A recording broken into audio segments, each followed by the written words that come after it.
Hello, students, and welcome to another episode of Jay's Learning School, where I have the opportunity to help you to understand and speak better English. In this lesson, you're going to learn how to describe difficult times in English. I will give you some phrases, common vocabulary, as well as sentences that you can use when it comes to describing hardships or difficult times or seasons in your life when you're speaking to someone else. Now, let me quickly remind you that the live stream schedule is changing. I have been doing live streams on Thursday at 7 p.m. Eastern Standard Time. I will continue to do that, but I'm also adding a new date, Tuesday at 9:15 a.m.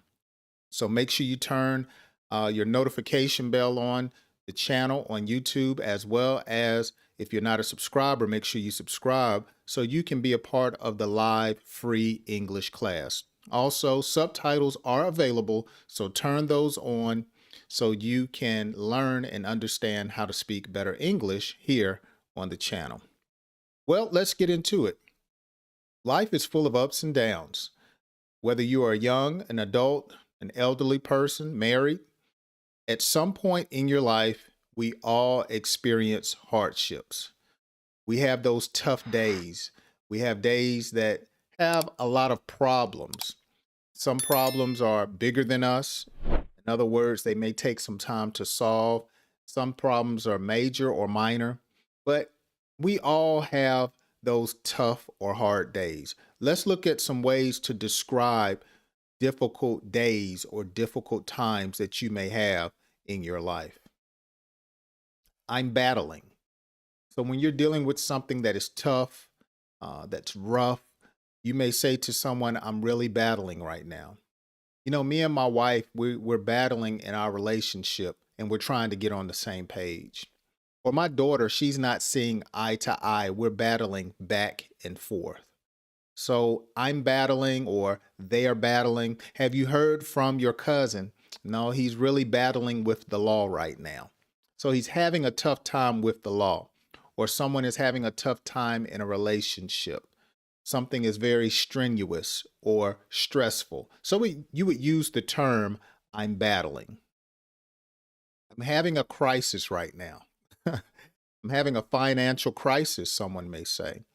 They don't have all of the money that they need in order to make ends meet or to have their life sustained with food, shelter, clothing. They may say, I'm having a crisis right now. Or someone may be going through something mentally. They may be dealing with the death in the family. And they're saying, look, I'm having a family crisis right now. And again, sooner or later, we're all going to have these different battles and crises in our life. The key is to make sure that you deal with them properly so they don't get the best of you and cause you to be depressed. I'm stressing. This is one phrase that I use or have used plenty of times in my life where I've allowed difficult times to get the best of me. And I would say, look, I'm really stressing right now. I don't want to talk. When a person is stressing, they may say, look, I'm pulling my hair out over this situation. I'm stressing.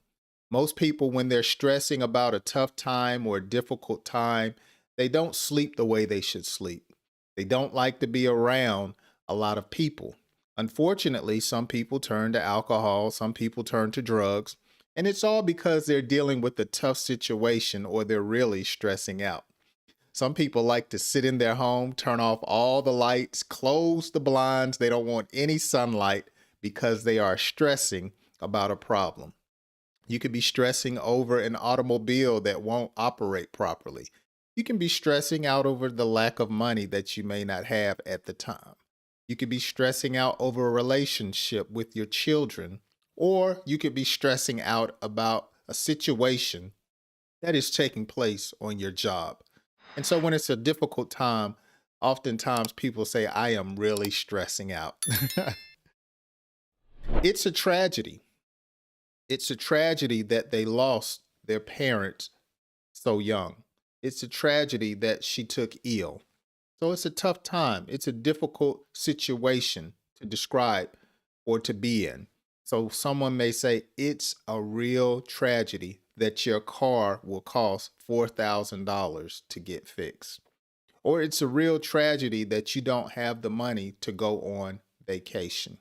Oh, it's a real tragedy that your grandmother is ill. So saying it's a tragedy is just another way to respond to someone that's having a difficult time. So someone may be telling you about a situation and you may say, "Oh, wow, that's a tragedy. That's a crisis. That's really tough." Let's look at another example on how to describe a difficult time. And if you think of one that I missed, make sure you drop it down in the comments section. I would like to hear from you. And I like to read my comments here on the English lessons that I have on the channel. So leave me that down in the comments section.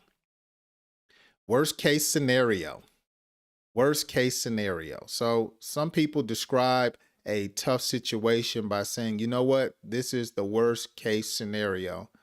I have to go to court and face a judge. You know, the worst case scenario is that you get arrested, or the worst case scenario is that you lose your money. And so you're describing an unfortunate or a difficult time in your life or in someone else's life. Oftentimes people will say, look, if it's the worst case scenario, you'll have to spend $400. Or if it's a bad situation, or if things get rough. So worst case scenario. I'm going through hell. You know, some people describe relationships. You know, right now, I'm really going through some hell.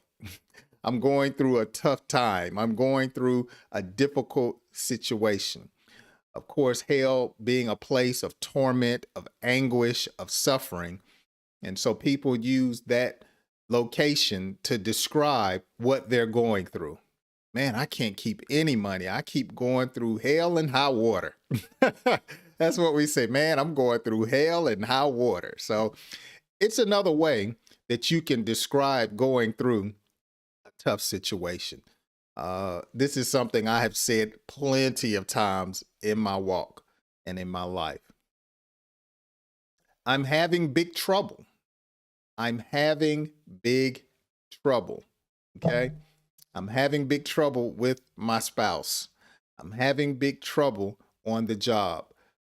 They're making me work 16-hour days, and it's really tough. It's really hard right now. I'm not able to see my family. I'm not able to spend time with my children. I'm having big trouble right now on the job. Or you may say, I'm having a lot of trouble. These are synonymous ways to describe having a difficult time or suffering a hardship. You know, I'm really having big trouble with my neck right now. My neck is hurting. I'm having some big trouble with my back. It's giving me a lot of problems, you may say. Someone may say, look, I'm having big trouble with my feet right now and I can't walk or I can't play sports. I'm having trouble or big trouble with my body. Okay, so this is a simple way to describe a difficult time in your life if you're having pain in your body or some other type situation that you may be going through. You would just simply say, I'm having big trouble. Oh, wow. This is a nightmare. She was in a car accident and someone was injured very badly. It has been a nightmare for her since the accident. Okay, so this is a nightmare. Oh, wow. They got fired. They're losing their home. And their daughter got pregnant. I know this is a nightmare for that family. So it's a way to describe, again, a difficult time or season in your life. You mean to tell me you had 2 flat tires? What a nightmare. What a nightmare. Okay. Wow. You just got out the hospital 2 days ago and you have to go back. What a nightmare. The lawyer wants $10,000 up front. Oh my goodness, what a nightmare. So this is a nightmare, or what a nightmare. Or you may say, I know you're having a nightmare dealing with your daughter right now. So this is a nightmare, what a nightmare. Or you can put it in the form of a question, and that will describe a difficult time or hardship. This is an ordeal. This is an ordeal. So an ordeal is just another word to describe a problem, a hardship, something that is, as we said earlier, a tragedy. What an ordeal. You were stuck in traffic for 8 hours because of that accident. What an ordeal. You were arrested for something you did not do. Man, that was an ordeal. So an ordeal, again, is something that describes a hardship. So if you're talking to your children, you might say, well, you have an ordeal on your hand. Either you're going to do your homework, or you won't graduate. See, so it describes a problem. This is a horrible situation. So I've said this to people when I was dealing with something that was just really stressful. Man, what a horrible situation to be in. What a horrible situation to be in on your job. That's a horrible situation to be in. Your wife cheated on you and then lied about it, and now she wants a divorce. That's a horrible situation to be in. Oh, wow. So you mean to tell me you brought the airplane ticket for $500 and they delayed the flight for 10 hours and then they lost your luggage? That's a horrible situation to be in. So the cop pulled you over and said your car was stolen and arrested you, but it was your car? That's a horrible situation to be in. So these are ways that you can describe a difficult season or time in your life. This is, or that is, a horrible situation. Let's look at our last one for today. I need a miracle. Oh, wow. So a miracle is simply when something happens that seems impossible and it works out for your favor. Some would describe a miracle as being the hand of God moving in your life. So you would say, I need a miracle when you're dealing with a horrible situation, a tragic situation, or a crisis. So they said she had cancer and her blood pressure had rose. She really needs a miracle. So she's going through something in her body, and she's describing how horrific it is and that she needs a way to be better. She needs a miracle. Oh, wow. They said if I don't come up with $3,000 by tomorrow, I'm going to lose my car. I need a miracle. So it's a tough situation to be in. And you're describing you need something supernatural to happen. You need something that normally does not happen. You need a miracle. Everyday items. So there are hundreds, if not thousands, of different items that we see, come in contact with, and use on a daily basis. Today, we're just going to look at a few, and I'm going to help you understand them so you can use these vocabulary words in your day-to-day conversations in English. Toothbrush. Toothbrush is very common here in our country. We use it to keep our teeth clean. We use a toothbrush to keep our breath smelling good. I have stepped up my toothbrush game and I have purchased me a electronic toothbrush where it helps me to brush my teeth in the different 4 sections of my mouth evenly for about 30 seconds a piece. So I've been using that. That was my Christmas gift to myself, I believe, and I've been using that for some time now. But a toothbrush, you can keep your tongue clean, your teeth clean, and your gums clean.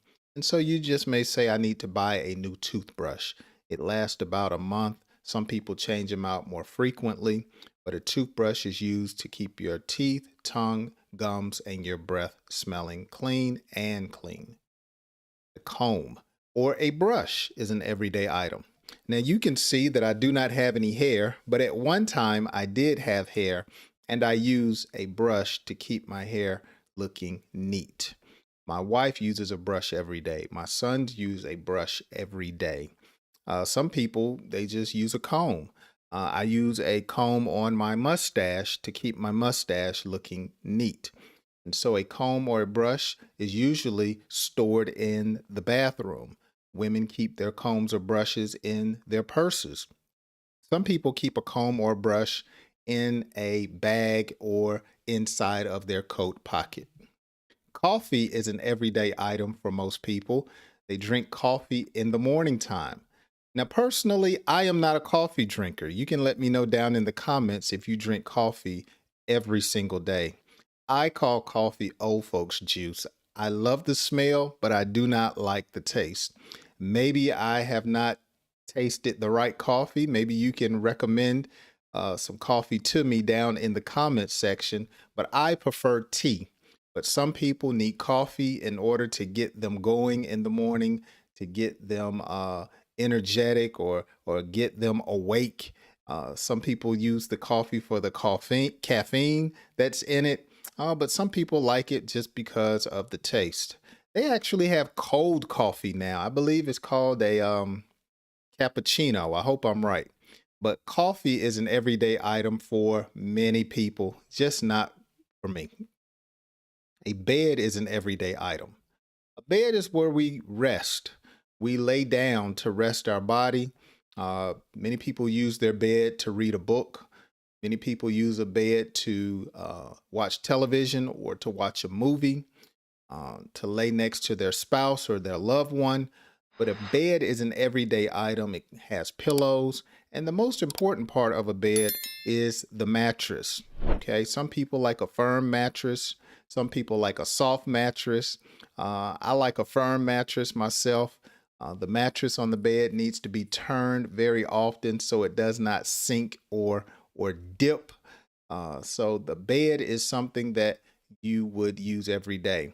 Now, normally the bed is found in a bedroom, but there are people that have their bed in various places. Some people have beds in their trucks or their campers because that's where they travel or that's where they work. Some people just have a bed in an extra room and it's on the floor. But a bed is definitely used every single day. A cell phone is now an everyday item. Cell phone is basically a computer in your hand where you can make phone calls and store information. Also, the cell phone we know is used to communicate with other people as well as to do transactions or commerce. We also use our cell phones to get information. You can use your cell phone to learn how to speak better English. You can download an app on your cell phone like YouTube or your favorite podcast platform, and you can listen to Jay's Learning School. That's a shameless plug. And so the cell phone is taken with us. It does not work every day unless it is charged. It has a battery in it that lasts so many hours, but a cell phone is now an everyday item. It is something that I would have never thought would be essential when I was a child. Never would have thought a cell phone would be something that I would need every single day. You can send me messages on your cell phone through Instagram, through YouTube. So a cell phone is an essential item that we use every day. Reading glasses. I must have these every day. Now I can take these off and I can see you. I can drive. I can talk to you. But when it's time to read, I have to have on my glasses because I need to be able to see the fine print that is in a book, fine print that's on the television, that's in a Bible, something that's small in a magazine. Even on my phone, y'all, I have to be able to use my reading glasses because the glare and I can't see the letters like I used to when I was younger without reading glasses. So for for many people like myself, you have to have those reading glasses every single day, or it's going to be a long day. Work clothes are essential to a number of people. Many people have to wear uniforms, policemen, firemen, teachers. Even some students have different work clothes, athletes, and the list goes on. But work clothes are essential because that's what you need on your job to identify that you are an employee or an employer of a particular company. Work clothes have to be washed every day or washed every other day, depending on what it is that you do. But work clothes are an everyday item. A computer is an everyday item. I believe I use my computer at least 5 times a day. Okay. I like to email or send emails. I check my social media accounts. I put together these different slideshows, videos, and podcasts so you can speak and understand English better. I do all of that on my computer. I have several computers. Some people have more computers than I do, some people have less. We know computers come in the form of a laptop or a desktop, or some people just use their phone as their computer. They use it to do data collection. They use it for a number of different reasons. I have a friend that's over in Turkey, and sometimes he's in the UK because he's in the military, and we can talk on the computer or on the cell phone.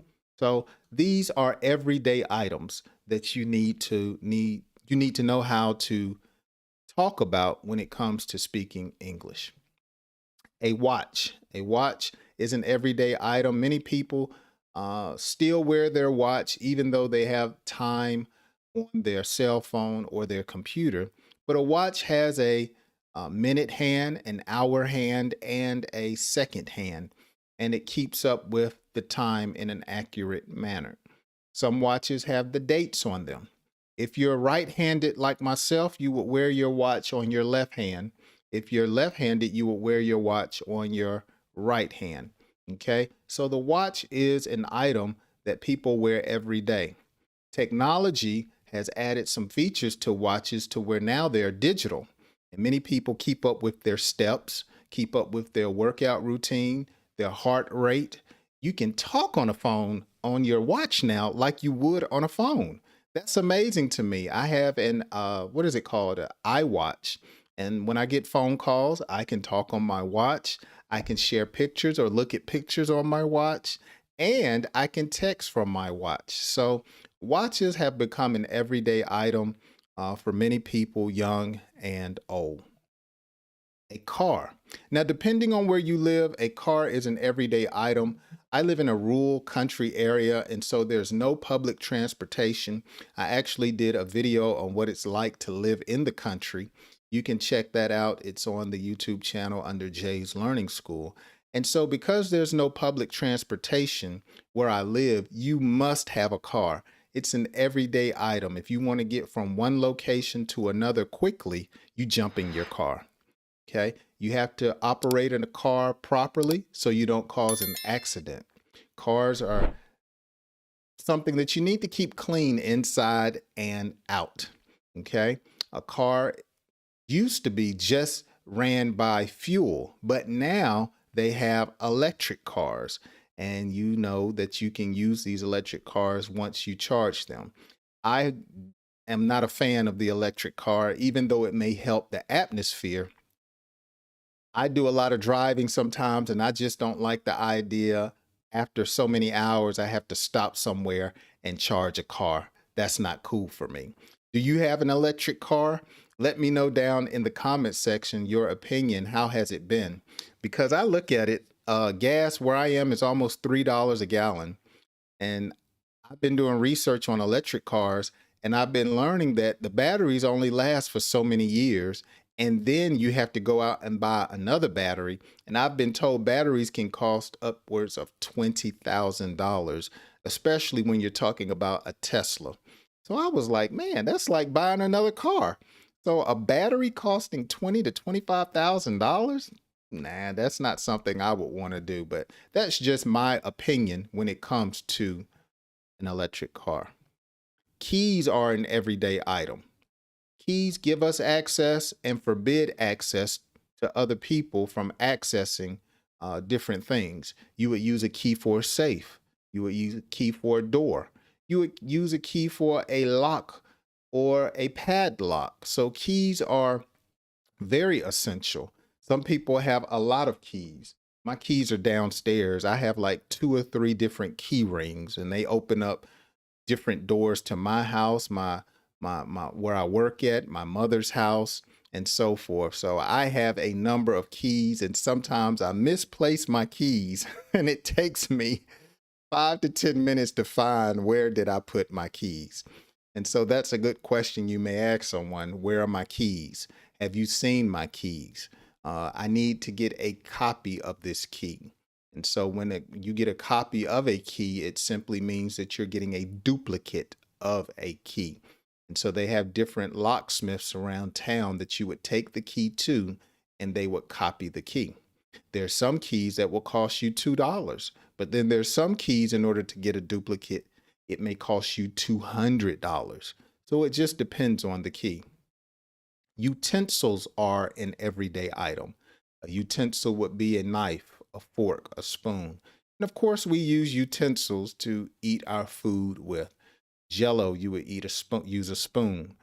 Ice cream, you would use a spoon. I had a waffle this morning. I used a fork and a knife. I had a salad last night. I used a knife and a fork. My wife made some salmon last week and we used a fork. I had lamb. I used a knife and a fork. And so these are things that we would use every day when we're eating our food. A driver's license. A driver's license is a government issued form of ID that says that you have the right or the permission to operate a vehicle. A driver's license has your complete name, your first, your middle, your last name. It also has your address, your weight, your height, when you took your driver's license exam, and when your driver's license exam expires. And so the driver's license is something that you would use to prove that you are who you say you are.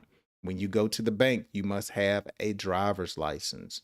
When you mail certain things, they need to verify with a driver's license. So it's an everyday item that you would keep in your wallet or in your purse. A credit card is an everyday item. We use credit cards and debit cards to purchase things, to sell things. We access money with a credit card or a debit card. We also call credit cards and debit cards plastic, okay? I've got some plastic.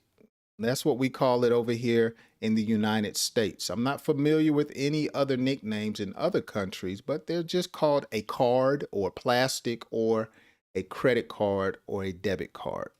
Now, a debit card is actually attached to your checking account. A credit card is actually a line of credit that a company has given you. So you may have a $1,000 credit line on your credit card, or you may have a $10,000 credit line on your credit card, and you cannot spend over that amount. Now, once you spend something on a credit card, you must pay it back within 30 days or make a payment. But on a debit card, it comes immediately out of your checking account at your local bank.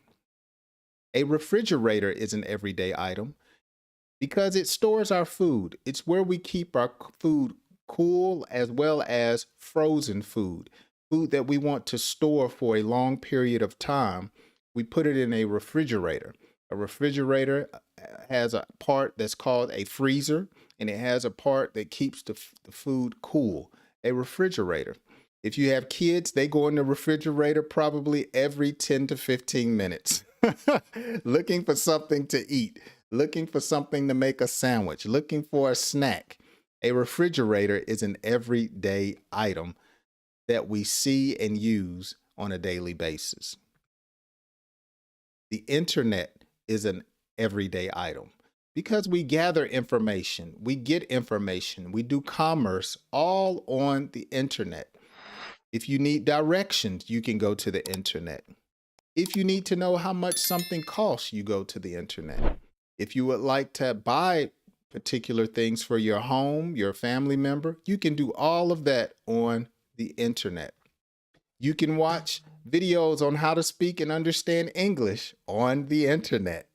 You can go to my website, jayslearningschool.com, on the internet. And of course, we access the internet on our cell phones or a computer.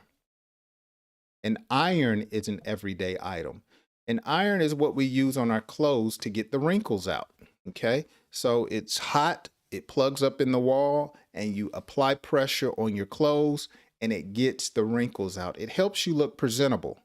It helps you to look neat. It helps you to look professional. An iron is what we use on our pants, on our shirts, on our shorts. Women use them on blouses, dresses. An iron gets wrinkles out of our clothes. Toilet. Got to go to the bathroom every day so we can get the waste out of our body. A toilet is usually located in the bathroom, okay? And so you flush the toilet to get rid of the waste that you put on the inside of the toilet. Deodorant. Now, I know deodorant is something that may not be an everyday item in every country or for every type of person, but deodorant is something that is an essential item here in the United States. We use deodorant to keep ourselves from sweating as well as to keep odors down in our body. And of course, food. Food is something that we have to have every day in order to provide energy and nutrition to our body. So you have salads, meats, vegetables, and dairy products. These are all a part of our food categories. Well, I hope you have enjoyed today's learning lesson where I have taught you vocabulary words about everyday items. Be sure to follow me on Instagram. I have a podcast, TikTok. All of my links are located down in the description. Thank you so much for watching, and I hope you join me on my next English lesson. Have a wonderful day.